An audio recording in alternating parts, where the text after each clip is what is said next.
Good morning বন্ধুরা, আশা করি তোমরা খুব ভালো আছো, সুস্থ আছো। তো আরেকটা নতুন ভিডিও নিয়ে চলে আসলাম। আজকে আর রেডি হয়েছি, তোমরা ভাবছো যে নিশ্চয়ই বেড়াতে যাচ্ছি, ঘুরতে যাচ্ছি, কোথায় যাচ্ছি সেটা পরে তোমাদেরকে সারপ্রাইজ দেবো। তো চলো সঙ্গে থাকো, দেখতে থাকো। আর ভিডিওটা ভালো লাগলে প্লিজ লাইক শেয়ার করে দিও। আর রূপার লাইফে তোমাদের অনেক স্বাগত, অনেক ভালোবাসা। হ্যাঁ, তো চলো ঘুরে আসি, তারপরে দেখা হচ্ছে তোমাদের সাথে।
এই মন্দিরটার পাশেই না, আমি মানে শিব মন্দিরটার মানে পাশেই এটা হলো রাম মন্দির।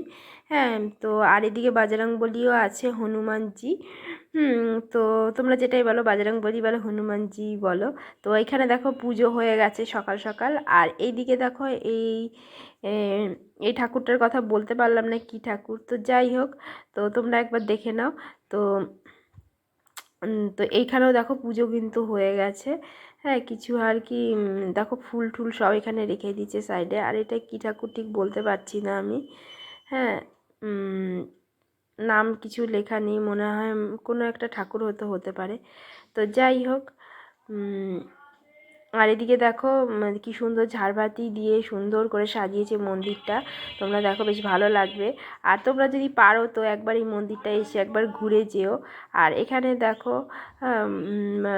মানে, আর এই দেখো পাশে যে এই জায়গাটায় দেখো, যে জায়গাটায় গিরিলটা, এখানটা পাশেই হলো মহাদেবের আর কি আমাদের মানে মানে মহাদেবের আর কি শিবলিঙ্গটা, এখানে আর কি সবাই জল ঢল ঢালছে। আর এই দেখো রাম মন্দিরটার এখানেও দেখো খুব সুন্দর করে সাজানো হয়েছে। তো তোমাদের সাথে সেটাই একটু শেয়ার করি। হ্যাঁ, তো আর এই পাশটায় হনুমানজি আছে। আর তো চলো শিব মন্দিরটা একটু তোমাদেরকে ঘুরিয়ে নিয়ে দেখাই।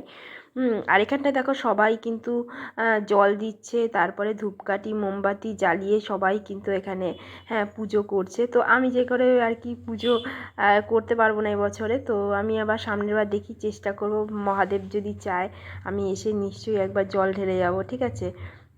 আর এইদিকে দেখো কত লোক এসছে এই শিব মন্দিরটায় জল ঢালতে।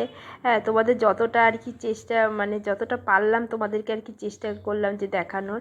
হ্যাঁ, তোমরা সাথে থেকো কিন্তু। আর ভিডিওটা ভালো লাগলে প্লিজ লাইক শেয়ার তো করোই। আর চলো ভেতরটা একটু ঢোকাই। দেখো এত লোকের ভিড়, তার মাঝে দিয়ে আমি যেতেই পারছি না। হ্যাঁ, তো চলো মহাদেবকে একটু তোমাদেরকে একটু দেখাই। সবাই কিন্তু পাশে তো গঙ্গা, তো স্নান করে উঠেই কিন্তু প্রত্যেকটা ছেলে বলো, মেয়ে বলো বা বউদের বলো, সবাই কিন্তু শিবের মাথায় এসে জল ঢালছে। হ্যাঁ, এই মন্দিরটার ভেতরে আর দুদিক দিয়ে দরজা আছে, ওই পাশ দিয়েও দরজা লোকজন ঢোকানোর, এই দিক দিয়েও ঢুকতে পারবা। যে দিক দিয়ে আর কি সুবিধা হবে, ঠিক আছে। তো এই দাদাটার দেখো তুলেই ফেললাম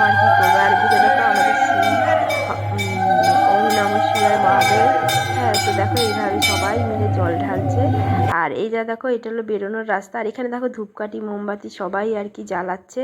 আর এদিকে দেখো কি সুন্দর ফুল টুল দিয়ে সাজিয়েছে। কী বলতো, সোমবার সোমবার করে হলে না এখানে বেশ বেশি পুজো হয়। আর এদিকে দেখো কত ধূপ ধুনো দিয়ে সবাই আর কি আরতি করছে। হ্যাঁ, আর এদিকে দেখো নন্দীজি রয়েছে এখানে, কিন্তু পুরো তুলসী পাতায় মানে ভরা। তারপরে দেখো আবার আরেকটুখানি নিয়ে গেলাম, যে আমাকে তো তোমরা তো দেখতেই পেলে না, দেখো। তো যাই হোক, তোমরা এখানে আসো, ঘুরে যাও, প্রচণ্ড ভালো লাগবে। আর পাশেই তো গঙ্গা। তারপরে আর একটা বিষয় বলি, এখানে কিন্তু মায়ের মন্দিরও একটা আছে, সেটা তোমাদেরকে অন্য একদিন দেখাবো। তো চলো, গঙ্গায় তোমরা স্নান করে উঠে তারপরে তোমরা আর কি মায়ের আর কি মন্দিরেও যেতে পারো, শিব মন্দিরেও আর কি ঘুরে যেতে পারবে, খুব ভালো লাগবে। সবাই আসতে পারো, সন্ধ্যা আরতি হয় সন্ধ্যাবেলায়। তো একদিন ইচ্ছা আছে তোমাদেরকে সন্ধ্যা আরতির সময় নিয়ে আসবো, হ্যাঁ, ঘুরতে। তোমরা এই দেখো এটা কিন্তু হনুমানজি, হ্যাঁ, পঞ্চমুখী হনুমানজি। তো দেখো ওনাকেও পুজো কিন্তু